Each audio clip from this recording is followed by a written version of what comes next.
आज हमने देखना है Q. It is a close cousin of stack, but a queue is collection of objects that are inserted and removed according to first in first out.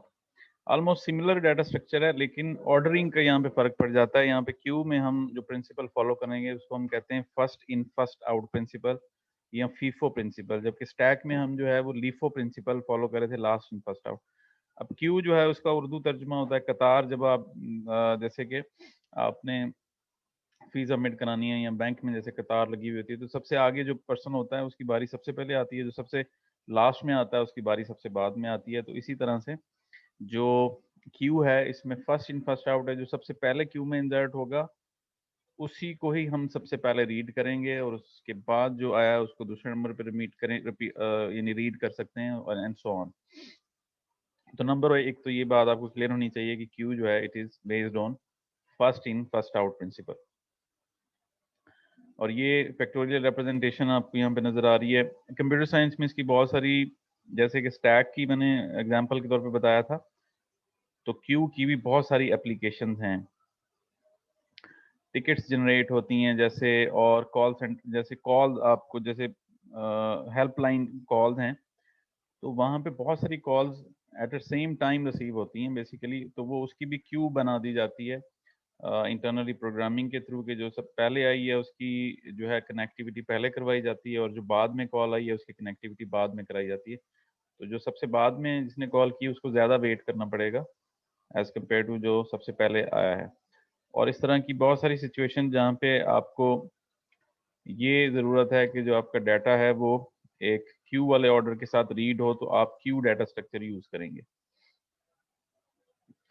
अब इसकी implementation देख लेते हैं. क्यू की इम्प्लीमेंटेशन भी ऑलमोस्ट हम सेम वे में करेंगे जैसे हमने स्टैक की इम्प्लीमेंटेशन की थी, और हम क्यू के लिए एक एब्स्ट्रैक्ट डाटा टाइप बनाएंगे, यानी कि इंटरफेस बनाएंगे जिसमें कि पहले जस्ट मेथड्स को डिक्लेयर करेंगे, और उसके बाद उसकी जो इम्प्लीमेंटेशन है वो क्लास के अंदर करेंगे.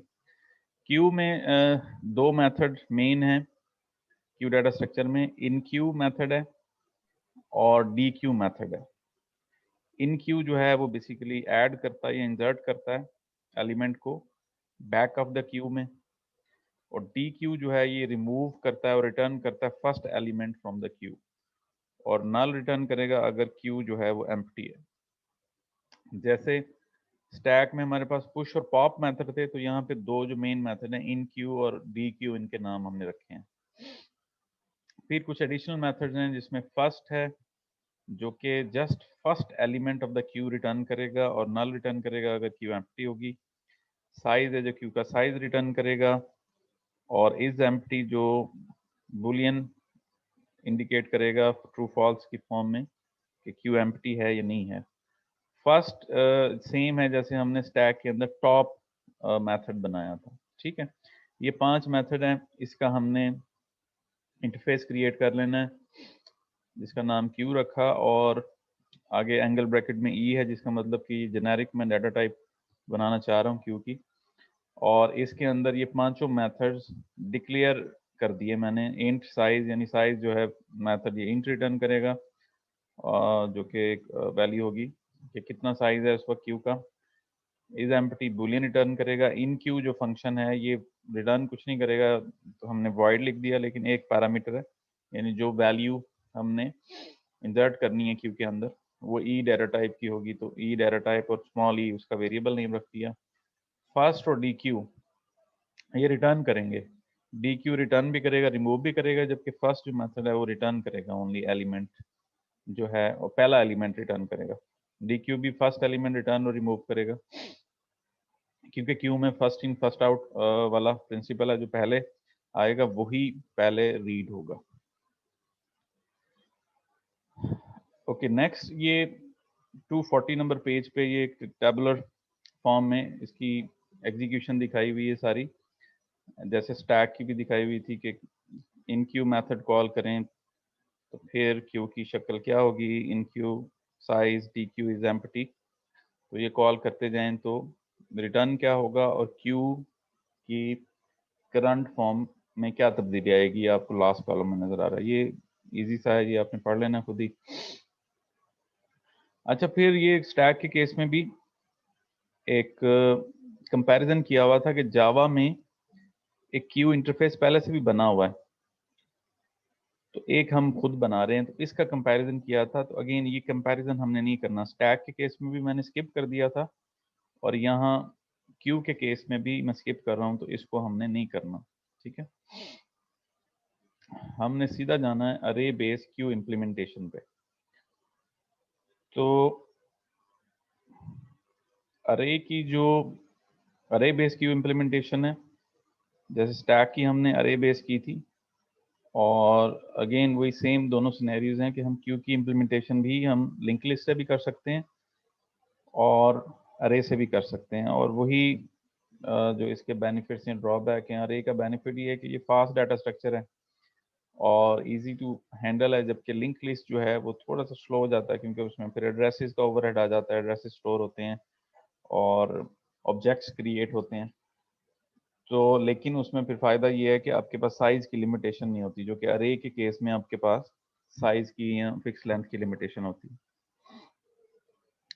अच्छा जी, अब इसकी आ जाएं अरे बेस इम्प्लीमेंटेशन, और उसको थोड़ा सा अंडरस्टैंड कर लें।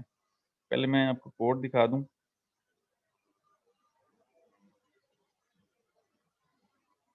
ये देखें, ये अरे है और इसमें f जो है ये रिप्रेजेंट करेगा इसके फर्स्ट एलिमेंट को। अब अगेन फर्स्ट एलिमेंट ज़रूरी नहीं है कि हमारा 0 इंडेक्स पे हो। मतलब जब हम स्टार्ट करेंगे पहला एलिमेंट इंसर्ट करना, तो ऑब्वियसली वो 0 इंडेक्स पे होगा। उसके बाद वाला हम 1 पे और 2 पे एंड सो ऑन यही करेंगे। लेकिन अगर जब मैं फर्स्ट एलिमेंट रिमूव करूंगा, जैसे अभी ये f जो है ये मेरा फर्स्ट एलिमेंट है, अगर मैं ये रिमूव करता हूं तो स्मॉल f जो कि रिप्रेजेंट कर रहा है फर्स्ट एलिमेंट को, ये एक स्टेप मुझे आगे मूव करना पड़ेगा। ठीक है, लेकिन अगर g को भी मैं रिमूव करता हूं तो फिर एक स्टेप आगे आपका f जो है ना मूव हो जाएगा। तो f जो है इंडिकेट कर रहा होगा first element in the cube.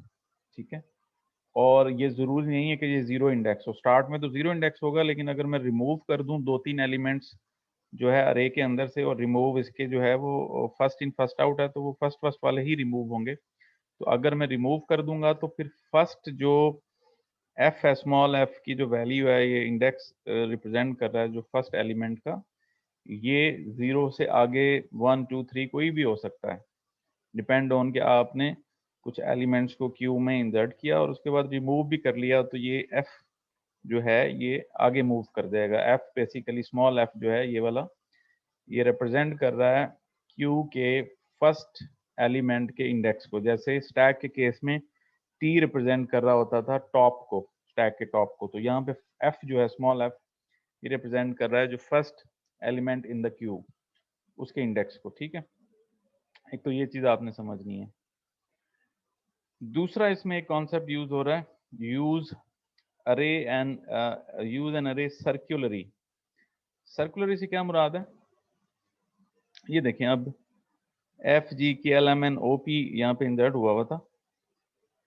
अब बेसिकली ये है कि लास्ट इंडेक्स पे मैंने वैल्यू इंसर्ट की, लेकिन हो सकता है मेरे जो शुरू वाले इंडेक्सेस हैं वो स्टिल खाली पड़े हों। तो अगर तो मैं सिंपल लॉजिक यूज करूंगा कि ठीक है जी, जैसे लास्ट एलिमेंट है तो इसका मतलब क्यू इज फुल, तो वो सही नहीं होगी, क्योंकि अगर मैंने रिमूव कर दिए हैं 2-3 एलिमेंट शुरू में से, तो इसके शुरू वाले इंडेक्सेस तो वो हो जाएंगे, खाली हो जाएंगे, तो मतलब क्यू के अंदर जगह तो है। तो इसलिए हम सर्कुलरी अरे का कॉन्सेप्ट यूज कर रहे हैं, मतलब कि जब लास्ट पे जाएंगे तो हमने दोबारा से 0 से देखना शुरू करना है और फिर आगे मूव करते जाना और फिर लास्ट में आए तो फिर 0 से शुरू करते देखना शुरू करना है कि कोई ब्लैंक स्पेस अवेलेबल तो नहीं है क्यू के अरे के अंदर। तो इस वजह से इस कॉन्सेप्ट को हम कह रहे हैं कि अरे जो है ये सर्कुलरी अरे का कॉन्सेप्ट है, यानी लास्ट से हम दोबारा 0 इंडेक्स पे मूव कर रहे हैं, तो इस वजह से इसको हम सर्कुलरी कह रहे हैं। ठीक है, अब फिर हम ट्रैक कैसे करेंगे, इसकी लॉजिक हम क्या यूज करेंगे। तो एक तो ये देखें कि ये मैंने हाईलाइट जो किया हुआ है, when we dequeue an element, dequeue element का मतलब है कि एलिमेंट को रिमूव करना है, and want to advance the front index, और उसके बाद जो फ्रंट इंडेक्स है उसको हमने एडवांस करना है या आगे मूव करना है, तो हम उसके लिए अरिथमेटिक फॉर्मूला ये यूज करेंगे, f+1 और मॉडुलस ऑपरेटर और उसके बाद कैपिटल एन जो है टोटल अरे का साइज है। ठीक है, तो इससे क्या होगा, इससे ये होगा कि जब ये फॉर्मूला यूज करने से ये होगा कि जब लास्ट इंडेक्स पे अगर आप होंगे या सेकंड लास्ट इंडेक्स पे, तो ये आपको फिर जीरो इंडेक्स पे मूव कर देगा। ये जो मॉडुलस ऑपरेटर वाला हम फॉर्मूला लगाएंगे, वैसे तो सिंपल है लॉजिक कि जब भी आप रिमूव करें एफ इंडेक्स वाली वैल्यू को, तो एफ एक स्टेप आगे जाना चाहिए, तो हम इंक्रीमेंट ऑपरेटर यूज कर सकते हैं। लेकिन इंक्रीमेंट ऑपरेटर यूज करने से ये होगा कि जब आप लास्ट पे जाएंगे, लास्ट इंडेक्स सपोज अगर 10 एलिमेंट्स की अरे है और लास्ट इंडेक्स आपका 9 है, तो अब 9 में जब आप इंक्रीमेंट करेंगे वो तो 10 आ जाएगा। जबकि मैं ये कह रहा हूँ कि हो सकता है शुरू वाले भी उसके जो हैं वो इंडेक्सेस ब्लैंक हो, तो हमें लास्ट से शुरू में फिर मूव करना है, जीरो पे जाना है। तो उस लॉजिक को इम्प्लीमेंट करने के लिए ये आपके सामने फॉर्मूला है कि f+1, यानी सपोज f जो है फ्रंट आपका कोई इंडेक्स है, सपोज 7 है और 10 एलिमेंट की अरे है, तो 7+1 और मॉडुलस ऑपरेटर 10, यानी 8 मॉडुलस ऑपरेटर 10 आ जाएगा, और वो आपको जो फिर वैल्यू देगा वो आपका नेक्स्ट f यानी कि फ्रंट इंडेक्स बनेगा। तो जब भी DQ करना है हमने, तो फ्रंट जो फ्रंट इंडेक्स कैलकुलेट करने के लिए हम ये फॉर्मूला यूज करेंगे। ठीक है, अच्छा जी, अब जैसे वो कह रहे हैं कि हम 10 एलिमेंट्स की अरे थी, तो लास्ट इंडेक्स 9 था। अब लास्ट इंडेक्स पे पहुंचेंगे तो 9+1 यानी 10 modulo operator which value is to index 0 as 10 divided by 10 has a remainder of 0। 10 divided by 10 remainder 0 आता है, तो ये रिमाइंडर ऑपरेटर 0 देगा, तो इसलिए नेक्स्ट हमें इंडेक्स मिल जाएगा 0। तो यही इस लॉजिक को इम्प्लीमेंट करने के लिए हमने ये फॉर्मूला यूज किया। अदरवाइज सिंपल इंक्रीमेंट ऑपरेटर भी हमारा काम कर सकता था, जैसे कि हमारा स्टैक के केस में था, लेकिन यहाँ पे हम सर्कुलर अरे का कॉन्सेप्ट बेसिकली इंट्रोड्यूस करवा रहे हैं, तो उस वजह से हमें ये लॉजिक यूज करना पड़ रही है। अब जावा क्यू इम्प्लीमेंटेशन, अब एक्चुअल हमने पहले इंटरफेस बना लिया, अब एक्चुअल इंटरफेस का जो क्लास है वो बनाएंगे हम। तो ये अरे क्यू क्लास हमने बना ली और जेनेरिक डाटा टाइप के लिए बनाई, जो कि इम्प्लीमेंट कर रही है क्यू डाटा स्ट्रक्चर को, क्यू इंटरफेस को, एब्स्ट्रैक्ट डाटा स्ट्रक्चर को। इसका मतलब कि क्यू के जो 5 फंक्शन है वो इसमें आपको इम्प्लीमेंट करने पड़ेंगे। 3 इसके इंस्टेंस जो है वेरिएबल या डाटा मेंबर्स हैं। एक तो आपकी अरे होगी ई डाटा टाइप की, एक आपका एफ वेरिएबल हो गया जो आपके जो फ्रंट इंडेक्स को रिप्रेजेंट करेगा। स्टार्टिंग में फ्रंट इंडेक्स 0 होगा, बाद में फिर लेटर ऑन ये चेंज हो सकता है जब आप डी क्यू या रिमूव करते हैं क्यू में से, तो ये फिर इंडेक्स चेंज होगा, यानी कि 0 वाला रिमूव कर दिया तो 1 फिर आपका फ्रंट में चला जाएगा इंडेक्स एफ में। अगर 1 वाला भी रिमूव कर दिया तो फिर 2 एफ इंडेक्स होना चाहिए, front index, and so on. और एक वेरिएबल हमें और चाहिए, एस जेड साइज वेरिएबल। ये बेसिकली जो भी करंट साइज होगा या करंट नंबर ऑफ एलिमेंट्स होंगे क्यू में, ये उसको रिप्रेजेंट करेगा। ठीक है, 2 कंस्ट्रक्टर हमने बनाए सेम जैसे हमने स्टैक के केस में बनाए थे, और अरे को यहाँ पे एक में अरे को इनिशियलाइज करा लिया, दूसरे में इसी कंस्ट्रक्टर को कॉल कर लिया। और कैपेसिटी जो वेरिएबल यहाँ पे नहीं बनाया हुआ, तो आप वो बना लीजिएगा जैसे स्टैक में बनाया हुआ। ये इसने यहाँ पे यूज किया हुआ कैपेसिटी, लेकिन वो बनाया नहीं हुआ, वो आप बना लेना है जैसे स्टैक में हमने बनाया था, ताकि हम किसी भी साइज की क्यू बना सकें, यानी हम कंस्ट्रक्टर में इसको साइज दे सकें और उसी साइज की फिर क्यू बन जाएगी। 100 देंगे तो 100 साइज की बन जाएगी, एंड सो ऑन। साइज जो फंक्शन है इसमें सिंपली आपने रिटर्न करवा देना एस जेड वेरिएबल। बूलियन जो इज एम्प्टी फंक्शन है, इसमें अगर एस जेड की वैल्यू 0 है तो इसका मतलब आपकी जो क्यू है वो एम्प्टी है, और अगर इक्वल नहीं है 0 के तो एम्प्टी नहीं है। तो ये वही सिंपल लॉजिक आ गई। मेन इसमें जो लॉजिक है वो इन क्यू और डी क्यू की हमने देखनी है। पहले हम डी क्यू की देख लेते हैं। पब्लिक ई डी क्यू, ये रिटर्न करेगा ई डाटा टाइप की वैल्यू, डी क्यू इसका नाम हो गया। सबसे पहले हमने चेक करना है कि अगर एम्प्टी है तो हम फिर तो डी क्यू नहीं कर सकते, डी क्यू का मतलब रिमूव कर रहा हूँ मैं फर्स्ट एलिमेंट। तो एम्प्टी है तो रिटर्न नल कर देना है, और अगर एम्प्टी होगा रिटर्न नल हो जाएगा, तो ये वाला पोर्शन एग्जीक्यूट ही नहीं होगा फंक्शन का। अगर एम्प्टी नहीं है तो ये कंडीशन फॉल्स हो जाएगी। नेक्स्ट फिर आपका ये एग्जीक्यूट होगा। तो फर्स्ट इंडेक्स आपका पड़ा हुआ है डाटा के एफ इंडेक्स पे, फर्स्ट एलिमेंट, वो हमने रीड करके आंसर वेरिएबल में स्टोर करा लिया। फिर डाटा के यानी अरे के एफ इंडेक्स पे हमने नल स्टोर करा दिया, यानी कि वो रिमूव भी कर दिया। रीड कर लिया, इस स्टेप में रीड किया, इस स्टेप में रिमूव कर दिया। अब हमने एफ इंडेक्स को अपडेट करना है, यानी फ्रंट इंडेक्स को। बेसिकली वो नेक्स्ट आएगा लेकिन ये जैसे मैंने बताया कि सिंपल इंक्रीमेंट ऑपरेटर यहाँ पे काफी नहीं होगा, हमें फिर ये फॉर्मूला यूज करना पड़ेगा, f+1 modulus operator data dot length, यानी जो भी अरे का साइज है। तो ये आपको नेक्स्ट इंडेक्स वैल्यू दे देगा, जो कि नॉर्मली तो एक नंबर आगे ही होगी, लेकिन अगर लास्ट इंडेक्स है तो ये 0 रिटर्न करता है। ये आप कैलकुलेट करके देख भी लीजिएगा, 2-4 एग्जाम्पल आप कैलकुलेट करके खुद मैनुअली देखेंगे तो आपको फिर समझ आएगी इसकी। तो हमारे पास f की वैल्यू हमने अपडेट कर दी फ्रंट इंडेक्स की, और साइज जो वेरिएबल था sz उसको हमने डिक्रीमेंट कर दिया, क्योंकि एक रिमूव कर चुके हैं हम क्यू में से वैल्यू, और रिटर्न हमने आंसर वैल्यू कर दी जो ऑलरेडी हम रीड कर चुके थे। तो ये हमारा हो गया D Q.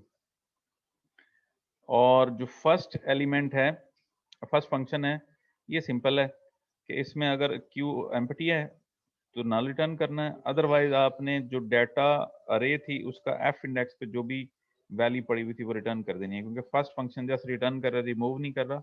D Q function return भी कर रहा है और रिमूव भी कर रहा है। ठीक है जी। अब आ जाए इन क्यू फंक्शन पे। इन क्यू फंक्शन जो है ऐड कर रहा है। तो अगर तो साइज जो वेरिएबल है ये डाटा डॉट लेंथ के इक्वल हो जाता है, तो इसका मतलब अब सारे इंडेक्सेस आपके फुल हैं अरे के, तो इसका मतलब अरे फुल है तो आप एक्सेप्शन यहाँ पे जनरेट करा देंगे, और अगर ये एक्सेप्शन जनरेट होगी तो ये वाली 3 रोज आपकी एग्जीक्यूट नहीं होंगी। ठीक है। लेकिन अगर ये कंडीशन फॉल्स होती है तो ये तीनों रोज एग्जीक्यूट होंगी। सबसे पहले हमने किया कि हमने इंसर्ट करना है, तो जो भी अवेलेबल इंडेक्स बेसिकली एंड में इंसर्ट करना है हमने।